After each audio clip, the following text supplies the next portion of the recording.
Esto es Legión Coleccionista, el podcast donde el mundo del coleccionismo no tiene límites.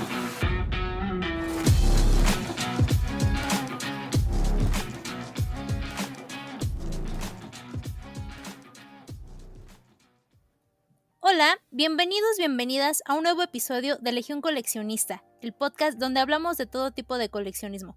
Yo soy Lilia y les recuerdo que nos pueden seguir en nuestro Instagram, que lo encuentran como legión-coleccionista-podcast. En el episodio de hoy vamos a hablar de un tipo de coleccionismo que va de lo emblemático, histórico y fascinante a lo más bizarro. Ya escucharán por qué. La historia de la música abarca todas las sociedades y épocas, y es por eso que se ha convertido en un tipo de coleccionismo que va más allá del entretenimiento. Personalmente es uno de mis favoritos, y si tuviera el poder adquisitivo para tener una gran colección musical, no dudaría en tenerla. Es por eso que hoy hablaremos de manera general del coleccionismo musical. Hoy me acompaña de nuevo Alex Medina, periodista y participante del Cuarto Down podcast dedicado al mundo de la NFL. Hola Alex, ¿cómo estás? Muy bien, aquí listos ya para platicar un poquito acerca de música y sobre todo de todas las cosas que se pueden coleccionar a raíz de esta pasión que tenemos por las guitarras, por los discos, por todo lo que está alrededor de ello. Para empezar, este tipo de coleccionismo incluye un poco de todo, como dice Alex, desde instrumentos musicales, ropa, carros, música en distintos formatos, hasta el cabello de ciertos artistas. Es por eso que les decía que se podía tornar un poco raro. Es tan diverso lo que se puede coleccionar que resulta muy divertido el estar cazando memorabilia de tus artistas favoritos. Hay personas que de hecho han logrado colecciones basadas en un solo género musical, no tanto por un artista, sino por un tipo de ritmo. Así de loco es este lado del coleccionismo, que de hecho hay una gran posibilidad de poder ganar dinero si uno obtiene ciertos objetos en el lugar y momento correcto. Es uno de los coleccionismos más fáciles de vender. ¿Tú qué crees, Alex? Yo creo que sí, yo creo que es uno de los más padres que existen también alrededor, sobre todo por la pasión que generalmente tiene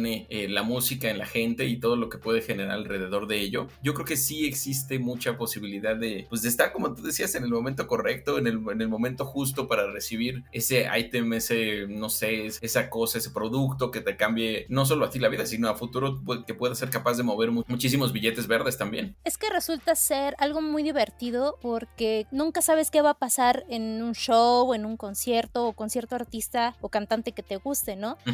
Antes de grabar, platicábamos un poquito del caso de Taylor Hawkins, que falleció, el baterista de los Foo Fighters. Sí. Antes de fallecer vinieron a México y nadie sabía pues que eso iba a pasar. Los que tuvieron la oportunidad de ir a ese último concierto ni les pasó por la cabeza que pues era la última vez que lo veían. Yo creo que esa experiencia de haber estado ahí, las playeras, hasta el boleto, pueden llegar en algún momento a costar algo valioso, ¿no? Sí, totalmente. Imagínate que estás de pronto en el concierto de los Foo Fighters, estás en te tocó irte desde temprano, desde las primeras horas del día, a formarte, a sufrir del sol, el calor, medio mal comer y todo, pero logras estar hasta delante del concierto, enfrente de casi de la banda, en la barra, literal, en medio de toda la gente, y al finalizar el concierto Taylor Hawkins lanza una baqueta y de pronto te cae a ti. Imagínate todo lo que pudiera generar eso, no solo en ti por apasionado, por fanático de los Foo Fighters, por ejemplo, sino hacia adelante, sobre todo por esto que decías, ¿no? Por lo que sucedió después con esta desafortunada noticia de la muerte de Taylor Hawkins, un baterista emblemático y muy interesante para la escena del rock en Estados Unidos y en el mundo. Imagínate lo que significa que lo puedas tener, ¿no? Una situación muy dura, muy difícil, que se convierte en un hitazo. Por eso decíamos en esto de estar en el lugar y en el momento justo. Es que aparte todo lo que tiene que ver con conciertos, con música, siento que independientemente también de esos momentos históricos que a uno le pueden llegar a tocar, pues es como un coleccionismo o son momentos relacionados con el tema de los shows, de la música o del artista que te guste, muy sentimentales. Ahorita que decías que Taylor Hawkins o también varios bateristas lo hacen, creo que la mayoría de los bateristas lo hacen, los Killers lo hacen, varios bateristas. Yo me acuerdo cuando fui a ver a Fall Out Boy por primera vez que vinieron en el extinto Salón 21 y aventaron unos pines y todavía los tengo. A lo mejor el pin no vale nada, de hecho está todo pisado, así todo horrible. Pero el sentimiento que me llega al saber que tengo eso me llena mucho. O sea, es un coleccionismo bonito.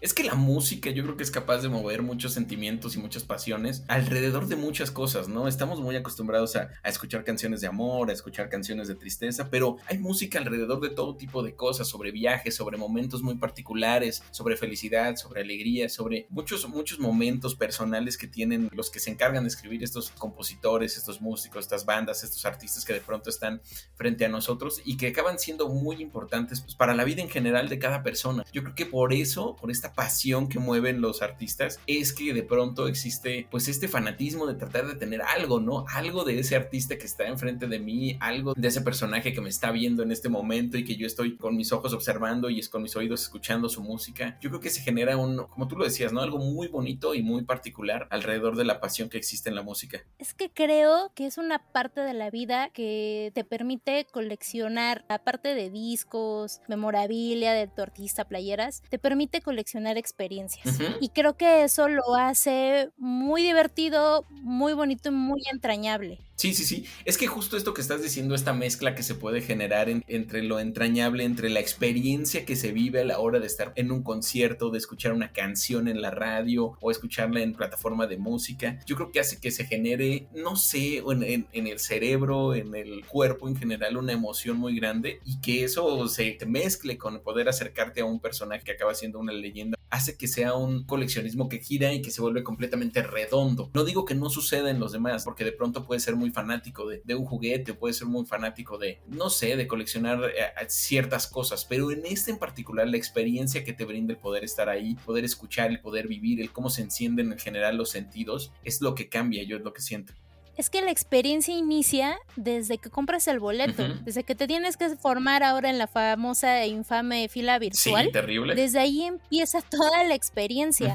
Porque cuando uno compra un juguete o colecciona otro tipo de cosas, pues no tienes que estar, bueno, en la mayoría de los coleccionismos no tienes que estar formado o no tienes que estar peleando, no te tienes que estar quejando por Twitter de las malas mañas, que sí hay, pero en este coleccionismo en específico y en este ámbito musical, pues creo que todo comienza desde que anuncia el artista o anuncian el show, desde ahí ya te empiezas a emocionar y empiezas a ver qué vas a comprar. Ahora con el fenómeno de los simis, los chicos que ahorita están comprando sus simis y que ya les salió redondita la estrategia de marketing a las farmacias similares. Sí, yo sin creo querer. que desde ahí es algo que, ahora sí, repito, vas coleccionando como una experiencia que te puede marcar por toda la vida. Todos tenemos algún concierto que no olvidamos o algún concierto que nos marcó, o cuando éramos más chavos, nuestro primer concierto, y todo ese tipo de cosas siento que hace que sean un coleccionismo sumamente atractivo para cualquiera que le quiera entrar a este mundo. Claro. Al final de cuentas son muchas cosas las que se pueden coleccionar y las que existen en este ambiente. No es nada más una cosa muy particular. Hay desde instrumentos hasta objetos personales de los artistas o músicos, discos, viniles, grabaciones, digamos, que estén guardadas en caja secreta casi. Hay muchas cosas que están ahí. Inclusive ahora se da mucho lo de las figuras, ¿no? Que también están saliendo. Figuras de Funko, por ejemplo, personajes, muñecos. Hay muchas cosas que se pueden coleccionar y eso hace que sea muy padre este tipo de coleccionismo. Y justo de esos coleccionables que nos dices, creo que algo que se está perdiendo un poquito en este tipo de coleccionismo es que las nuevas generaciones no tienen tanto acceso a, como nos tocó a nosotros, a tener un disco compacto, tener el librito que venía, ver las letras. ¿Tú qué opinas de eso? Fíjate que sí estoy de acuerdo en eso. Le sumaría un punto extra, ¿no? Además de que no existe hoy esta posibilidad de tener esta interacción junto con el artista que se genera a raíz de que tú comprabas un cassette y lo ponías en tu Walkman, o comprabas un disco y lo ponías en tu Discman. Más atrás, ¿no? Se compraba un vinil y lo ponías en tu tornamesa. Toda esta experiencia que significaba escuchar las 12, 15 canciones que venían en el LP. Lo que creo que sucede en estos tiempos también es que no tienes de pronto aliados o existen cada vez menos aliados para llegar a la música, y eso acaba afectando mucho también el acercamiento. La realidad es que estamos en una plataforma musical en este momento, en una plataforma de audio, y ustedes nos están escuchando por aquí, pero anteriormente mucho de la información que nos llegaba era por la radio. No quiere decir que haya desaparecido, sino que ha perdido mucha preponderancia, y antes tenías un acercamiento muy fuerte con la música y con los artistas a través de los programas que te gustaba escuchar o de los conductores que te gustaba escuchar particularmente, ¿no? Entonces, al final de cuentas, creo que este tipo de cuestiones han hecho que cambie mucho la escena musical. Hemos visto de 2000 para acá cómo se ha transformado brutalmente la industria musical, de tener muchos problemas con las descargas ilegales primero, ahora tener grandes plataformas que son capaces de concentrar toda la música de los artistas y a partir de esto esto ellos obtienen sus ganancias, la importancia que ahora tienen los conciertos. Ha sido una revolución muy grande, y esta revolución en particular yo creo que ha tocado mucho a lo que es el coleccionismo, que hoy es muy distinto a lo que era hace 15, 20 años, 30 años. ¿Y tú crees que esta revolución tecnológica es presa también de la nostalgia y por eso el regreso de los viniles? Que pues realmente los viniles los estamos comprando nosotros, la generación que la vimos en nuestros papás, que no nos tocó, pero que ahorita es como un reflejo del no tener o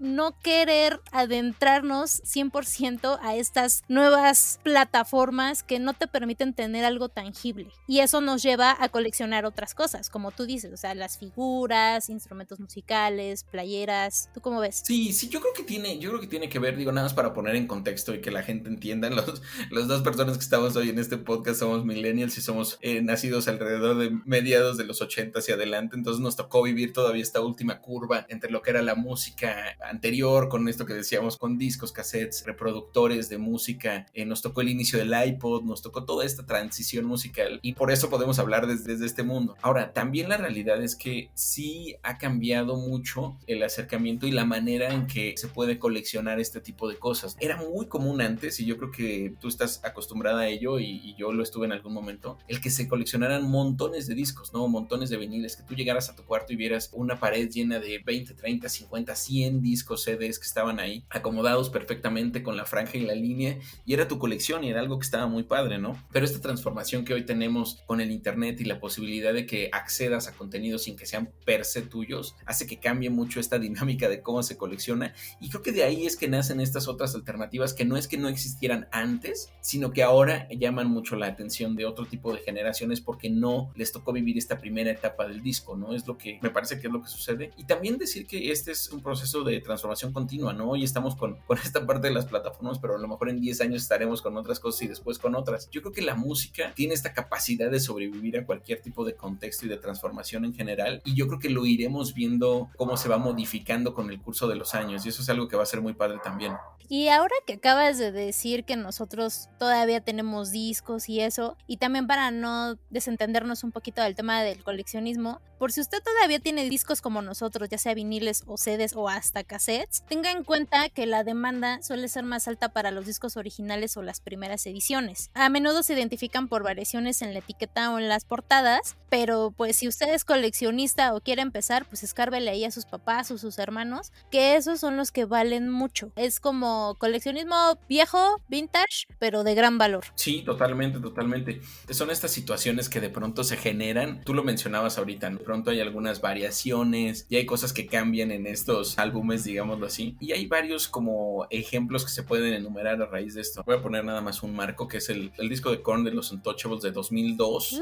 Precisamente, que es un disco de una de las bandas de new metal más conocidas, ¿no? La verdad es que es de las que más se escucharon por allá de los 2000 con estos super éxitos del Freak on a Leash y todo lo que viene además. Fíjate que ese disco en particular tuvo una producción grande, pero al final de cuentas acaba siendo de los más buscados y más seguidos por la gente en sus ediciones primeras, porque generó una pasión muy grande, y después lo que acabó sucediendo es que se perdieron muchos de esos discos. Entonces se gastó mucho en la grabación, se gastó mucho en la producción del disco, y al final de cuentas no hubo tantas personas que lo compraran en general. Y así podemos hablar de millones de ejemplos. Oye, y hablando de todo esto, ¿cuál es tu grupo favorita musical o tu artista y qué te gustaría tener de ellos? Pues me es difícil, me gustan muchos artistas. Ahorita que mencionabas a los Foo Fighters me gustan mucho los Red Hot Chili Peppers, me gusta mucho Phoenix, me gustan muchos grupos en general. Y yo creo que si pensáramos en algo, híjole, es complicado, ¿no? Pero me gustaría tener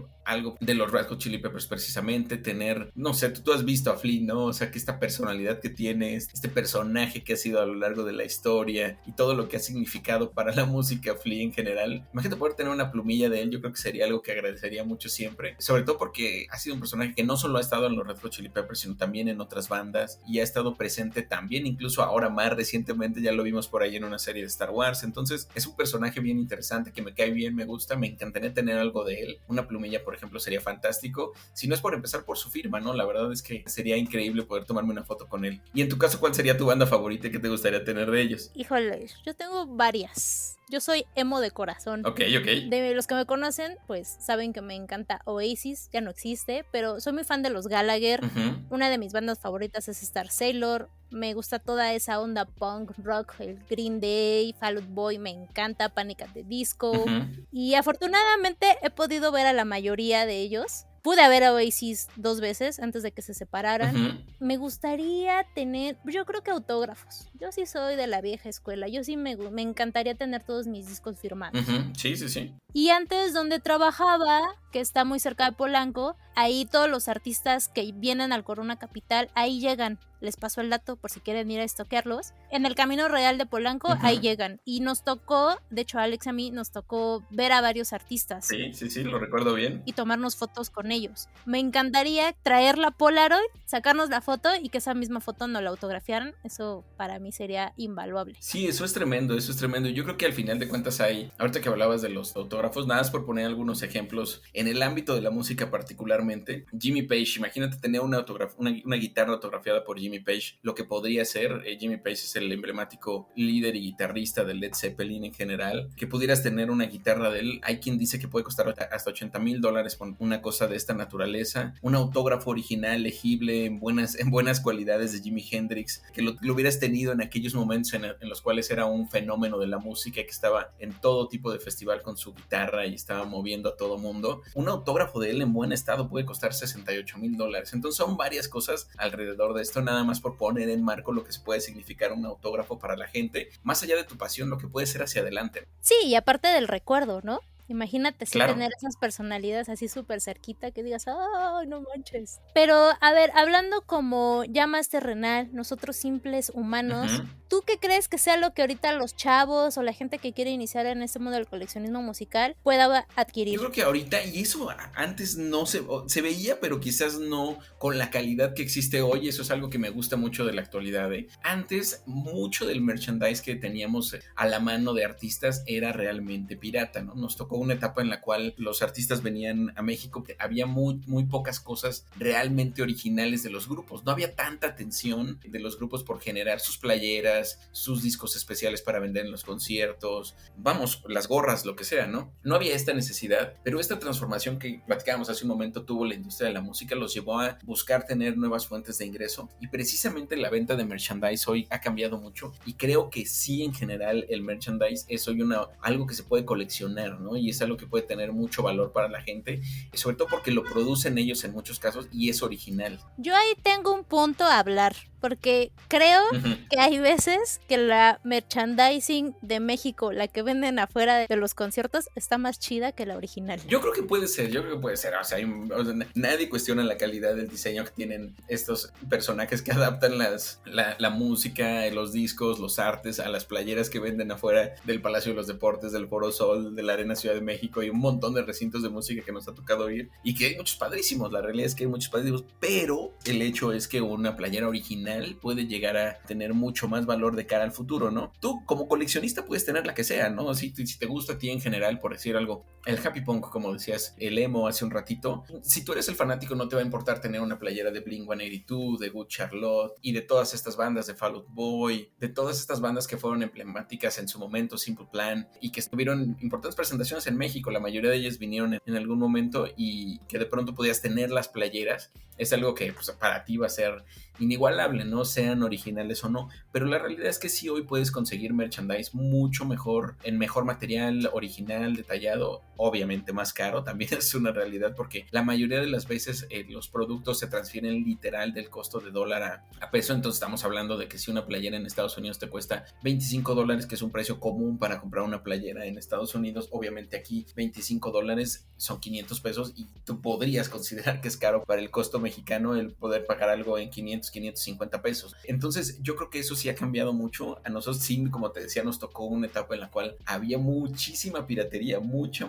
piratería, y yo creo que eso era algo que no, pues que con lo que lidiábamos, ¿no? Y lo disfrutábamos. Si te comprabas tu playera fuera original o no, tú ibas feliz a la escuela o a donde tuvieras que ir al siguiente día con tu playera del concierto que fuera, de Papa Roach o no sé, del montón de bandas que vinieron en su momento, Limp Bizkit y más, y tú ibas muy contento el otro día con tu playera a la escuela y la presumías sin importar si era original o no. Pero sí hay ahora esta otra posibilidad que te digo. Y retomando lo que nos decías hace ratito de las firmas, de los autógrafos carísimos, te voy a contar más o menos qué es lo que más se ha cotizado en el mundo del coleccionismo musical. Desde una guitarra por la que se dice fue golpeado Liam Gallagher por su hermano Noel, hasta ropa perteneciente a alguno de los nombres más famosos de la historia de la música. Te voy a contar de una pequeña lista de lo que algunos coleccionistas han podido obtener a través de subastas. Y vamos a empezar con las guitarras, que son de las cosas que más se han vendido por años en subastas, siendo más cotizadas las siguientes. Vamos a empezar por la guitarra quemada de Jimi Hendrix, que hace rato hablabas de él. Se vendió en $312,500. Pero retomando igual lo que hablábamos hace rato desde el principio, es que lo que tiene de especial es este instrumento que data de 1967 y que Jimmy tocó en el Monterey Pop Festival, es que Hendrix había planeado destrozar la guitarra mientras interpretaba Wild Thing, pero Pete Townshend de The Who ya había hecho eso en la misma noche. Entonces, queriendo hacer un truco único, Hendrix roció la guitarra con un líquido para encendedores y le prendió fuego. Sí. Las ofertas oscilaron entre cientos de miles y hasta en 1,000,000, pero el instrumento incendiado fue vendido por más de $300,000. Pero aquí yo creo que vale más la historia que el instrumento en sí, porque pues realmente quedó inservible. Sí, claro. Es que eso es al final de cuentas creo que lo que le termina dando el valor. Si fuera una guitarra cualquiera, una guitarra que seguramente tocó con miles de guitarras en su vida, ¿no? Al final de cuentas, pues era un guitarrista y seguro tenía cualquier cantidad más allá de las que eran personales, pero este en particular, el momento en el que se vivió, este contexto que decía sobre lo de Pete Townshend, esto que quiso hacer él, hace que generen todavía mucho más valor las cosas. Aparte, influye también mucho la personalidad del artista. Una guitarra más cara que esa es la que tocó Kurt Cobain de Nirvana durante su actuación de su MTV Unplugged. Sí. Él pues estaba vivo, no hizo ninguna tontería en ese momento, pero pues su historia, que después él falleció en circunstancias muy extrañas, bueno, no extrañas. Hay muchas teorías de conspiración al respecto. Se convirtió en la guitarra más cara jamás vendida. Se vendió por la cantidad de $6 millones en junio de 2020. Aquí la diferencia es que el propietario fue identificado como Peter Friedman de Rode Microphones. Es un empresario musical australiano que planea exhibir la guitarra en todo el mundo y que las ganancias las va a destinar a las artes escénicas. Ahí pesa la historia muy triste de Kurt, pero también al mismo tiempo siento que se está haciendo como algo bueno con esa historia. Eso es como lo bonito. Ajá, el que le permitan conocer a la gente esta guitarra muy en particular, que me parece es una de las pues, más emblemáticas en la historia de la música, sobre todo por, inclusive la canción, la versión que más se escucha es esta versión, que es la con la que se tocó con esta guitarra en particular. Me parece que acaba siendo algo muy interesante el que la gente pueda disfrutar. Yo creo que también hay mucha labor de filantropía que se puede desarrollar alrededor de este tipo de coleccionismo, como para que la gente pueda estar cerca de sus artistas. Imagínate tú como fanático de Nirvana que puedas llegar y decir, wow, esta fue la guitarra con la que tocó en aquel Unplugged de MTV en los 90s y que hizo una de las canciones más impresionantes de la historia de la música en los últimos años, y obviamente sabemos el contexto triste obviamente de lo que sucedió, y entonces pues tienes oportunidad de verla, acercarte y estar ahí alrededor, ¿no? Yo creo que te genera una emoción muy grande. Sí, y hablando de emociones, la guitarra que sigue ha sido descrita como la manifestación física de la ruptura de la banda británica Oasis. Se vendió por $405,000 en una subasta en París. Fue tocada por Noel Gallagher y el instrumento fue destrozado en 2009 durante una pelea entre Noel y Liam. De hecho, cuenta la historia que Noel se la zorrajó en la cabezota a Liam y pues ahí quedó. Noel se hartó y le dijo, ¿sabes qué? Ya no quiero nada contigo, ya bye.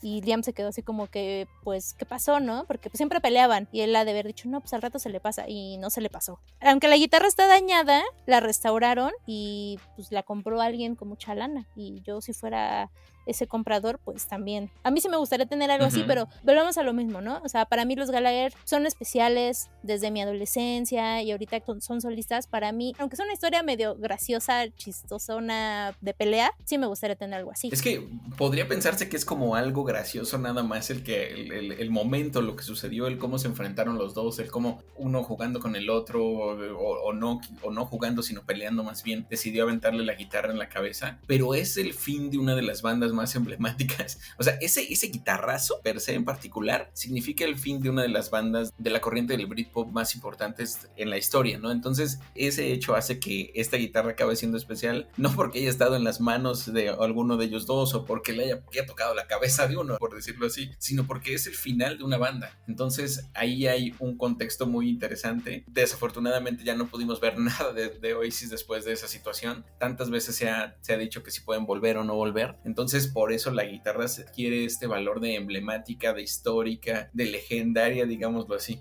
Sí, aunque estén separados me siguen gustando mucho y lo sigo escuchando. Sí, claro. O sea, la Sí, música sí. trasciende problemas internos personales y va más allá de todo eso, ¿no? Exactamente. Y ahorita en la lista, fanfarrias, Uh-huh. es una guitarra Gibson SG de los Beatles, tocada por John Lennon y George Harrison entre los años 1966 y 1969. Fue usada por John cuando la banda estaba grabando música para el White Album, lo que contribuyó a su impresionante valor de $567,500. Aquí quiero hacer un paréntesis porque más adelante vamos a tener episodios dedicados a cada tema. De hecho, nos dan varios episodios para hablar solo de los Beatles, todo lo que se puede coleccionar de los Beatles. Cierro paréntesis. Sí, totalmente. Yo creo que hay tanto que se puede coleccionar de los Beatles que per se te da la oportunidad de tener un capítulo extra. Pero hablando en particular de esta guitarra, la simbología que tiene para el mundo de la música y en particular para el rock en general y el despliegue de lo que acaba siendo este fenómeno musical desde los primeros años de los finales de los 50, los 60 y luego su aparición, digamos, en este boom. Por eso es que la guitarra es tan especial, ¿no? Al final de cuentas estuvo tocada por dos de los integrantes de esta banda tan emblemática que yo creo que no hay persona en el mundo que no conozca. Yo creo que es raro que una persona no sepa si acaso quiénes son los Beatles y quiénes los integraron. Entonces te da mucho ese valor y te da mucho la leyenda que está inscrita alrededor de sus nombres. Es que sin los Beatles sí, no hubiera habido Oasis. No, y no hubiera habido muchas cosas más en la música en general. Yo creo que es que lo que sucedió con los Beatles es que fueron el primer despliegue de música rock, porque o sea, no es un rock de guitarrazo tan fuerte como lo que estás de pronto acostumbrado a escuchar. Sin embargo, sí cambió mucho la manera en que se percibía la música en aquel momento. Se había pasado de tener música clásica a tener música tranquila, de guitarra moderada, y de pronto tienes estos exabruptos de un grupo de jóvenes que están tocando en un bar en Liverpool y la gente los conoce y les gusta y se vuelven estos símbolos y hay un fanatismo en todo el mundo alrededor de ellos porque tienen la oportunidad de tocar en cualquier cantidad de lugares. Entonces yo creo que los Beatles cambian todo eso y a raíz de ellos salen un montón de bandas y yo creo que cualquier rockero en general o cualquier músico te debe decir que los Beatles les dio algún tipo de influencia. Así que si usted es Beatlemaníaco y tiene su colección, escríbanos, mándenos sus bonitas fotos de su colección para subirlas a nuestro Instagram y a lo mejor cuando hagamos el programa especial de los Beatles nos acompañe con su bonita experiencia. Sí, totalmente, porque ese seguro viene. Sí, espérelo próximamente. Sí, y si pensáramos en bandas, yo creo que puede haber de muchas, ¿no? Ya decíamos ahorita el caso de los Beatles, pueden estar los Rolling Stones, puede estar también toda esta onda de lo que sucedió con Jimi Hendrix y Janis Joplin en su momento y otros músicos de esa etapa. Puede haber algunos más nuevos, toda esta corriente que decíamos del Britpop, donde están Oasis, Blur y otros grupos, la música electrónica desde principios de los 90. Hay muchas cosas que se pueden realmente hacer de música, en particular de artistas. Así es, y siguiendo esa misma línea, aquí en la lista tenemos también una guitarra eléctrica de El Rey, de Elvis Presley, que tocó en su especial de televisión de 1968 y se vendió en una subasta por $625,000. Es un tema muy parecido al de los Beatles. Yo creo que Elvis Presley también sentó estos precedentes hacia adelante y rompió también con lo que estaba en los estándares clásicos de la música. Él ser una persona con mucha más presencia al final de cuentas en los foros, con este tipo de lírica que estaba tocando, con esta personalidad, lo sabíamos, con un toque, pues no quisiera decirlo, pero hasta como de cierto personaje sexual sexual en algunas cosas, hace que cambie todo lo que venía en la música, y es muy parecido a este fenómeno de los Beatles. Yo creo que por un lado está en el Reino Unido, en los Beatles como uno de los íconos más grandes de rock en la historia, y del otro lado en Estados Unidos hay muchos otros también, ¿no? Pero Elvis Presley es un fenómeno muy particular. Si usted tiene la posibilidad de comprar algún instrumento musical y que se lo autografíen, pues yo creo que es de lo más coleccionable ahorita actualmente. Sí. Porque estamos hablando de figuras pues, relativamente históricas. Pero imagínate que ahorita, no sé, la muchacha Dua Lipa, que no toca ningún instrumento, pero canta muy bonito, te firme algo, aunque ella no lo toque en sí. Los fenómenos de la música de hoy en general, ¿no? Ahorita mencionabas a Dua Lipa, pensé en los BTS, por ejemplo, que también son fenómenos globales y que también transformaron algunas cosas. Aunque no nos guste, porque quizás no estamos tan envueltos ahí, pero personajes como propio Bad Bunny también están cambiando cosas en la música. También yo creo que esto es lo que veremos en los próximos años, ¿no? Imagínate en unos 20 años, ¿no? Que tú de pronto puedas decir, tengo esto de Dua Lipa, o tengo esto otro de los BTS, tengo aquel micrófono con el cual cantaron en el concierto que tuvieron en Nueva York en el 2019, por decirlo así. Va a ser lo siguiente que va a tener valor, ¿no? Porque aquí no se acaba, la música no tiene fin y nunca tendrá fin en general, y cada vez habrá nuevos grupos, nuevas bandas, nuevos personajes que irán saliendo y que serán los nuevos ídolos de las siguientes generaciones. Y para que no crea que solo vamos a hablar de guitarras, también aquí en nuestro famoso top, que ya se irán acostumbrando que lo vamos a tener en cada episodio, también aquí incluimos ropa, y pues no podía faltar el famoso guante de plata de Michael Jackson, que se vendió por $350,000 en una subasta en 2009. Las estimaciones previas lo valoraron en 50,000, pero pues obviamente ganó el mejor postor. Y también se subastó, igual de Michael, la famosa chaqueta negra y roja, que se subastó en 2011. La chaqueta fue una de las dos usadas para el video musical de Thriller, y esta versión que se subastó estaba autografiada. Y se compró por $1.8 millones. El comprador obviamente pues, tenía mucha lana, es un comerciante de oro en Texas, la compró para mostrarla y esos fondos los recaudó para ayudar a hospitales infantiles. Otro personaje que también está dentro de esta lista de íconos que han cambiado la historia de la música, Michael Jackson, yo creo que lo hizo, y digo, ahora ha perdido un poquito de valor la importancia que tiene el video musical, ¿no? Al final de cuentas, de cada uno de los singles, de los discos de los artistas, pero en el momento en el que Michael Jackson era uno de los íconos más importantes del pop en el mundo, digamos así, se le llevó a conocer como el rey del pop y tuvo muchos sobrenombres alrededor de su capacidad musical. Este video de Thriller fue una cosa excepcional. Es uno de los videos que más han marcado la historia de la música, sin temor a equivocarme, es lo que yo pienso, y por eso esta chamarra, y todavía aún más autografiada por él, acaba siendo una cosa verdaderamente emblemática. Es que con la llegada de MTV, con la llegada del video, se revolucionaron muchas cosas. Sí. Porque pues antes, en la época de los Beatles, de Elvis, eran como más bien las presentaciones de ellos en la televisión, como en programas, pues sí, de música. Yo creo que con la llegada de MTV, justamente estos momentos en el mundo del coleccionismo de la música ya fueron clave para obtener piezas que en algún momento pudieran valer algo. Sí, es que justamente es lo que decíamos también en un principio, ¿no? Sobre estos, ¿cómo decirlo? Medios que están alrededor de las personas que te permiten conocer música.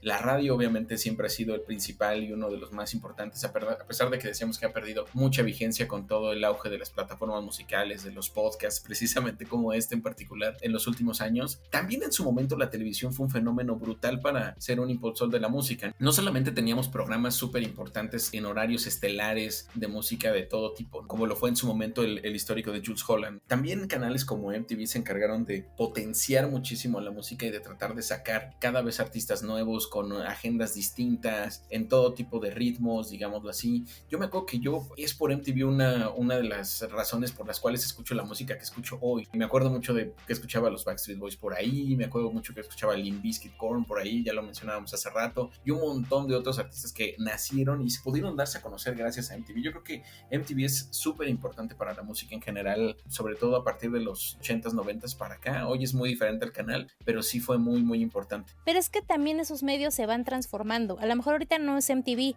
pero para la chaviza ahorita es Instagram o TikTok. Imagínate que un artista que te guste haga algo en TikTok. Entonces, ¿qué pasa? Pues trasciende, se convierte en meme, se convierte en un momento emblemático y ahí trasciende. entiende, y de ahí su importancia en de que a lo mejor un momento de 3 minutos en un video grabado con un celular puede cambiar la historia de un coleccionable. Exactamente, justo, ¿no?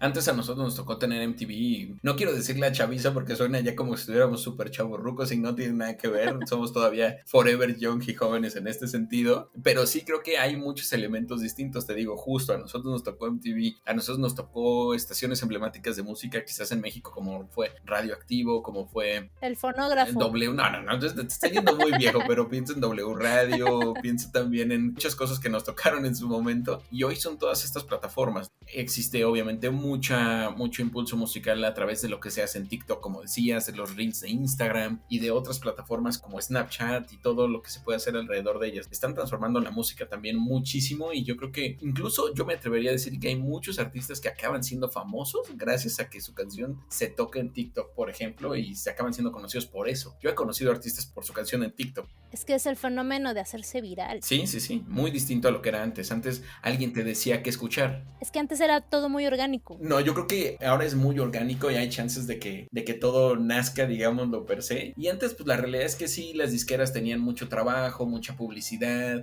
iban precisamente a MTV, iban a Telehit, nos tocó Telehit también esta primera época dorada de Telehit que tuvo en los 2000, que también fue muy positiva. Quizás era muy diferente en capacidad de producción a MTV, pero creo que Telehit también fue muy importante para todos nosotros. Ahora todo es, la música que te gusta es la que avanza y por eso hoy los artistas tienen retos muy grandes de competir contra cualquier cantidad de gente en general. Sí, ya no es lo que era antes. Sí. Y para seguir también en el top, para no desviarnos tanto, aquí puse a mi querida Britney Spears. Ok. Alguien subastó 7 vestuarios en 2017 y alguien los compró, ¿no? Bien fácil. El problema es que después aparecieron en eBay con una oferta de $100,000. Uf, tremendo. Ya viéndonos más actual, pues es una figura que a nosotros nos tocó en nuestra adolescencia y ahorita pues ha tenido problemas y ha renacido y todo, pero eso también hace que las cosas de ella sean invaluables y sean coleccionables. Sí. A mí me hubiera encantado tener las muñecas, las Barbies que sacó, pero pues ya no las encontré y no las encuentro. Y si las he visto en eBay o en mercaditos, me las dan bien caras. Entonces, pero también es por toda esta historia que se ha hecho en torno de ella y toda su situación mediática. Sí. Eso es algo que también creo que tiene mucho el mundo de la música. Hay veces que los escándalos pesan más y eso hace que ciertas cosas magnifiquen su valor hasta el absurdo. Pienso en Britney Spears y en toda esta situación justo que mencionas con lo que vivió con su papá, con su familia, esta batalla interminable que apenas terminó hace muy poco tiempo con el Free Britney y todo eso le dio muchísimo valor. Y pienso también en historias tristes, ¿no? Obviamente comenzamos hablando con el tema de Taylor Hawkins, pero si pensamos en Amy Winehouse, que también fue una artista enorme, británica, con una voz impresionante, que al final de cuentas pues era un ícono y seguramente hay muchas cosas que se están coleccionando alrededor de ella en estos grupos que eran fanáticos de su música y todo esto y que obviamente deben tener un valor muy grande por esta historia tan triste de su fallecimiento también. Sí. Y para irnos a cosas un poquito más bonitas dentro del top, algo que también se cotiza muchísimo son las letras de canciones escritas a mano, digamos los originales, de cuando un artista está componiendo o está pensando apenas en cómo se va a llamar tal canción, eso vale millones. Que si un día se encuentra un famoso que está escribiendo en una servilleta o algo, recójala. Porque eso es de lo que más se cotiza y lo que más busca la gente que se dedica a este tipo de colecciones. Un ejemplo es que de por sí ya hablamos de que todo lo de los Beatles se vende solo. Sí. Ahora imagínense tener una copia manuscrita del éxito Hey Jude. Exacto. Que fue garabateada apresuradamente por McCartney en 1968 y que en abril de 2020, hace 2 años, se vendió por la cantidad de $910,000, 9 veces más que la estimación original. Otro ejemplo son las lyrics o la letra de la canción Like a Rolling Stone, escrita manuscrita por Bob Dylan. Las hojas batieron récords en 2014 cuando se vendieron por $2 millones.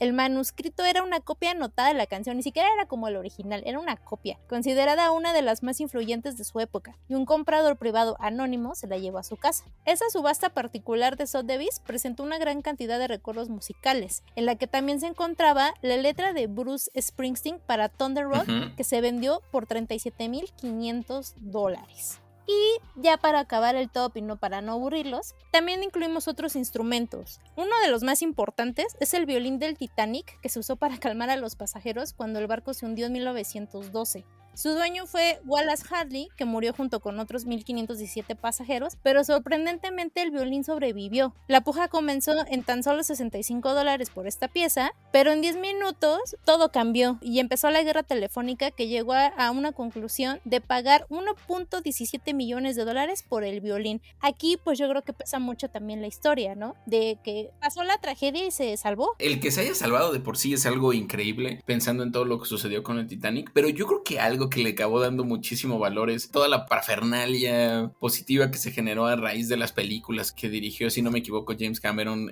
que se ve esta escena, ¿no? Al final de cuentas, el peso del violín y todo eso. Yo creo que acaba dándole mucho valor a que tengas un artículo como ese. Más allá del suceso, lo que vimos después en pantalla y lo que entendió mucha gente, lo que entendimos muchos, porque yo realmente no tenía idea de la importancia que había tenido este violín dentro de la gente, de todo lo que vivieron las personas en este accidente y todo eso. Yo creo que acaba siendo algo muy importante per se por la película también. Aparte sí es medio increíble que sí se haya salvado, pues es madera al fin y al cabo, Claro. no se infló ni se... O sea, Sí. tú lo ves las fotos y está en buen estado. Sí, totalmente, totalmente. Es increíble el cómo se llegó a salvar. Seguramente tendrá alguna historia muy peculiar de que alguien lo tomó y se lo llevó y alcanzó a estar en una de estas pequeñas barcas donde se salvaron, o estaba arriba de alguna otra cosa y no se mojó, o tiene un ligero daño, no sé, en este sentido. Pero incluso los daños que pudiera tener hacen que tenga este valor tan grande. Sí. Y llegamos al punto de las cosas medias raras que les platicaba al principio. Y una de las cosas bizarras que se han vendido del mundo de la música es un frasco vacío de pastillas recetadas que alguna vez perteneció a Elvis Presley. Uh-huh. Fue vendido por $6,562.50. Y tú lo ves y es un frasco con una etiqueta de 10 miligramos de Valium recetadas a Elvis el 24 de mayo de 1976. Eso es algo increíble. Y pues es raro, ¿no? Es raro porque está vacía. No, es algo increíble, pero la prescripción yo creo que tiene muchísimo valor por el propio personaje y porque te das cuenta de que era un ser humano, que mucha gente lo veía como un semidios por la calidad de música que tenía y por todo lo que hacía, pero esto lo hace bajar a un terreno a un lugar, digámoslo así, muy terrenal, ¿no? Donde está a la par de cualquiera, una persona que se puede enfermar, puede vivir las mismas cosas que cualquier persona. Imagínate tener esto como coleccionista, debe ser algo increíble. Yo sí lo tendría, la verdad es que suena muy raro y uno podría decir, ¿cómo puedes tener al final de cuentas un botecito de una prescripción? Pero la realidad es que puede ser muy importante. Es que eso de tener cosas raras, yo creo que sí, a veces llega hasta un extremo ridículo. O sea, sí te puede gustar mucho a alguien, puedes admirar mucho a alguien, pero siento que esas cosas a veces sí llegan a un extremo que pues sí se hacen virales y las historias son chistosas, pero pues alguien gastó dinero en eso, ¿no? Otro caso es que en marzo de 2000, una chica de 19 años gastó $1,025 en el desayuno a medio comer de Justin Timberlake durante sus días de NSYNC. Pero es que, chécate la anécdota porque pues, estaba todo manoseado, o sea, sí lo admiras y todo, pero Timberlake fue invitado a un programa de radio temprano en la mañana y pues, le dieron pues ahí de desayunar y no lo mordió y pues ahí lo dejó y entonces se fue y uno de los DJ de la radio se abalanzó sobre las obras y lo subió a eBay y entonces una super fanática lo compró. No sé si todavía exista eso. Yo creo que sí, pero yo lo que me pregunto aquí son varias cosas. Uno, no encuentro, a pesar de que Justin Timberlake es un personaje súper importante para la música, no encuentro que sea trascendental, digámoslo así. No encuentro que el momento bajo el cual sucede este tema del French Toast de Justin Timberlake sea especialmente importante. Y por otro lado, esto último que decías es totalmente real. ¿Cómo estará en la actualidad? ¿Estará lleno de hongos? ¿Será un pedazo de pan duro? ¿Estará hecho migajas? Lo congeló. ¿Cómo estará? Obvio, o lo congeló, ¿no? ¿Cómo está? ¿Que le echó algo encima? ¿Le echó pegamento para que no se desarmara? ¿Cómo está realmente? Porque ahora no gastó una gran cantidad, pero sí sorprende que alguien se atreva a gastar $1,000 por algo que no hay contexto, ¿no? Por ejemplo, hace ratito que decíamos acerca de la chamarra de Michael Jackson y el video de Thriller y que está firmada, o el tema de la guitarra de los Gallagher que uno le pega al otro y ahí cambia mucho la historia del producto. Pero en este caso, pues fue a una entrevista radiofónica, dio algo, seguramente algunos comentarios, se comió un pedazo de pan y lo dejó ahí. Será porque quiere tener las babas de la persona, pero al final de cuentas no me cabe en la cabeza que alguien se decida a comprar algo así. No hemos llegado, creo que a ese grado de fanatismo ni de coleccionismo tampoco. Pues no, pero es que el caso cambia. Mira, te voy a decir el que sigue, que en 2011 Justin Bieber le regaló a Ellen DeGeneres en su programa un mechón de su cabello, pero terminaron subastando el mechón de cabello por fines benéficos. Se recaudaron $40,688. Yo no pagaré $40,000 por el cabello de él, pero fue por una buena causa. O sea, ahí es diferente. Sí, es muy diferente. Creo que el hecho de las circunstancias bajo las cuales se dio la subasta, yo creo que hicieron que se pagara esta gran cantidad de dinero. Pero es distinto, creo que incluso el cabello puede ser más importante que el French Toast, y obviamente el personaje es mucho más importante que el otro, ¿no? Eso tiene una relevancia mucho más clave en la historia de la música, y seguramente nos puede decir algún fanático, o los muchos fanáticos de Justin que seguramente existen y que varios nos podrán escuchar, seguramente nos dirán, oye, es que hizo esto, hizo el otro, tuvo una de las boy bands más importantes de la historia. Pues claro, pero la realidad es que no es lo que han sido los otros que hemos mencionado hasta ahorita, creo yo. Pues sí, y hemos estado hablando pues de leyendas como los Beatles, Elvis, por ahí se me ocurrió Madonna, la Britney. ¿Qué artistas actuales crees que pueden llegar a tener un estatus coleccionable? Pues yo creo que ya medio lo mencionábamos hace ratito, pero yo creo que los BTS pueden ser en algún momento estos nuevos fenómenos de la música tan importante, porque realmente yo creo que han unido lo que es el K-pop en su momento, que muchas personas fanáticas conocían, que es este pop hecho particularmente en Corea, y que se ha vuelto muy global gracias a ellos. Yo creo que ellos son precisamente una de estas bandas que pueden transformar las cosas, y sí creo que, aunque no, como te decía nuevamente, no nos guste o no, Bad Bunny puede ser un personaje también muy trascendental en este mismo sentido. Yo creo que el peso que hoy tiene, no solo para la comunidad latina, sino para el mundo en general, su música, yo creo que hace que este estatus pueda cambiar hacia adelante. ¿Qué puede ser? No sabemos qué es lo que se va a coleccionar en un futuro de ellos, ¿no? ¿Cuáles van a ser estos super artículos? Esperemos que no sea un French Toast al final de cuentas ahí, o un platillo de cereal que se estaban comiendo. Esperemos que no sea eso, sino sea algo de mucho más valor, pero yo creo que ellos pueden ser. No sé tú quién consideres que puede ser. Los BTS traen todo un rollo de tecnología, con música nueva, aunque hablen otro idioma, pues han tratado de conquistar el mundo y lo han logrado. O sea, están muy cañones porque sí se atrevieron a dar un paso que ya varios artistas de nuestra época ya se habían tardado en dar y no lo dieron, o lo dieron como muy sutil, como cuando Ricky Martin conquistó a Estados Unidos o la Shakira. Pero pues acá estos chicos, aunque igual no soy como muy fan, tienen como todas las armas para que el ser viral les juegue a su favor. Sí, es que el simple hecho de que los conozcas aún cuando estén del otro lado del mundo, porque ellos sí están realmente del otro lado del mundo, te habla del fenómeno que son, de las posibilidades que existe de que sigan creciendo, de que sigan desarrollando, generando, y lo hemos visto, ¿no? Uno ve en las redes sociales que cada semana hay un trending topic de BTS, sea el tema que sea, que si podrán venir en algún momento a México, que si alguno ya se fracturó el pie, que si a alguno le duele la cabeza, que si alguno ya tiene novia. O sea,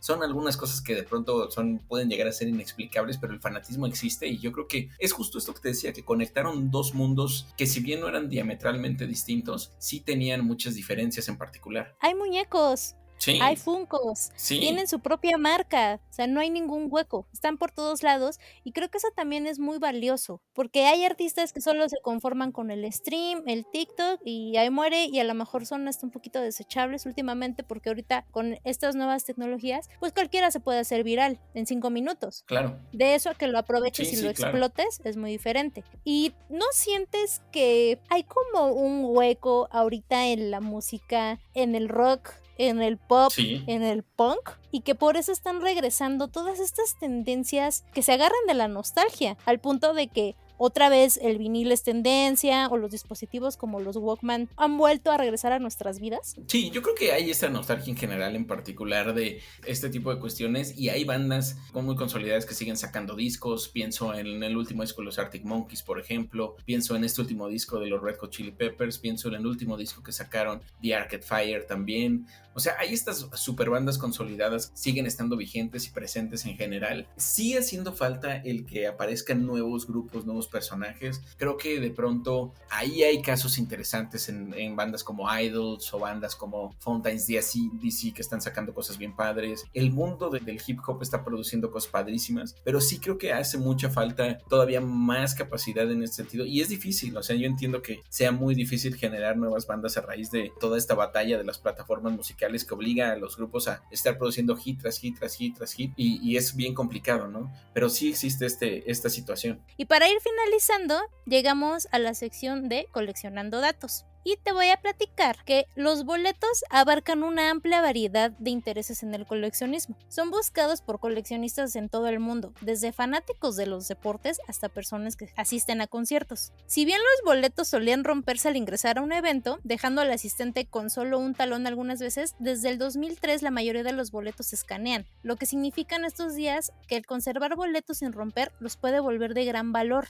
Las entradas para conciertos son de las más cotizadas. Por ejemplo, los boletos para los conciertos de los Beatles en el Shea Stadium de 1965 y en el Candlestick Park en 1966, la cual fue la última actuación paga en vivo de la banda, son especialmente apreciados. Otros boletos invaluables son los que incluyen las entradas para Woodstock de 1969 y las entradas para el Auditorio Fillmore en San Francisco, que de 1967 a 1971 imprimieron versiones de un solo color del tamaño de una entrada parecida a los carteles que también se produjeron para los conciertos que se llevaron a cabo ahí, los cuales incluyen artistas como, voy a decir a los más reconocidos, los Doors, Jefferson Airplane, Jimi Hendrix, The Byrds, Santana, Frank Zappa y Pink Floyd, entre otros. Debido a que estos boletos se recolectaron en la puerta para ser contados más tarde, los asistentes al concierto en gran medida tuvieron que adquirirlos después del hecho. La pregunta aquí es, ¿deberían de regresar los boletos con diseño, aunque eso signifique que sean limitados en cuanto al número de boletos con esa característica? Y más ahorita que tenemos todo este desorden e injusticia con Ticketmaster. Yo creo que sí, yo creo que es necesario darle un poco de más de validez. O sea, conozco gente que se la vive coleccionando boletos de cualquier cantidad de conciertos y tiene los últimos 10 años. Yo en algún momento lo intenté hacer y yo creo que hubiera sido una muy buena colección la que se hubiera podido lograr, pero pues después lo vas dejando y lo vas olvidando también por algunas otras cuestiones que prefieres mejor coleccionar diferentes. Pero yo creo que sí, adquirirían mucho más valor. Estamos ya muy acostumbrados al clásico boleto blanco con el tipeado ahí barato del nombre de la banda, horrendo, que no tiene más que nada. Entonces, incluso los tamaños, ¿no? Horrible, un tamaño grande, algunos muy chiquitos, sin ningún sentido. Yo creo que sí hace mucha falta eso. Yo tengo colección de boletos. Obviamente son de los conciertos y eventos a los que he ido, pero sí estaría bien padre que hicieran un lote de diseños un poquito más grandes, y yo creo que eso sería un artículo, independientemente de que sea bonito, muy coleccionable. Aparte de que te llevas la gran experiencia del show, tendrías un recuerdo como más original que un boleto ahí impreso, ¿no? Fíjate que me estaba acordando justo ahorita que mencionabas esto de lo que ha hecho Coldplay, ¿no? En algunas otras ediciones y en algunos momentos, que a la par de tu boleto te da el disco o te regalan algo a la entrada y eso hace que tenga mucho más valor todo esto. Entonces yo creo que se vuelve muy coleccionable, de mucho valor para la gente este tipo de ítems en particular. Yo creo que esa es una variante que se puede seguir, la de tratar de coleccionar este tipo de cosas a la par de los boletos, pero sí me queda claro que los boletos necesitan tener un rediseño y pues sí entiendo que las compañías no quieran de pronto pagarle al ilustrador o a los ilustradores para hacer este tipo de trabajos que son muy detallados, requieren mucho tiempo y todo eso, pero sería fenomenal tenerlo. Es que ahí hay una gran oportunidad de negocio. Imagínate sacar, no sé, solo 1000 boletos con diseño. Yo creo que eso haría que la industria de la música, en estos años que todo es como todo escaneado, todo muy digital, pues yo creo que eso le daría un boom para que precisamente también evitar la piratería. Claro, totalmente. Yo creo que eso es algo que se debería desarrollar más. Vamos, los boletos, si los estás escuchando, esto es algo que deberían de hacer sí o sí para alejarse de todo el montón de quejas y problemas que tienen. Pero creo que sí es algo en lo que se tiene que trabajar mucho, ¿eh? Así es.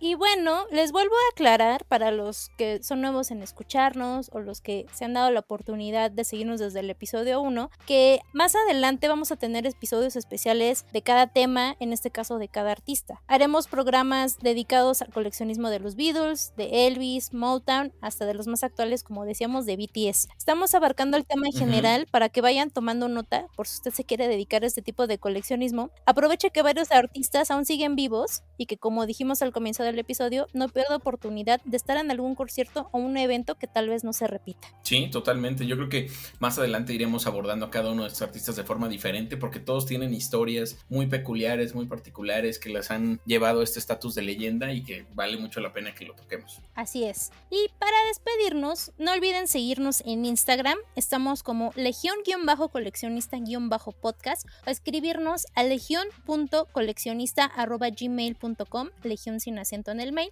donde nos pueden mandar las fotos de sus colecciones, los comentarios, de qué quieren que hablemos, etcétera. A mí me pueden seguir en Twitter como @liamx7. Y Alex, ¿dónde te pueden seguir? Estamos como @cohetemedina y estamos platicando de cualquier cantidad de cosas distintas. Bueno, nos escuchamos en el próximo episodio. Bye. Chao, bye. Este fue el podcast de Legión Coleccionista. No olvides seguirnos en nuestras redes sociales. Hasta la próxima.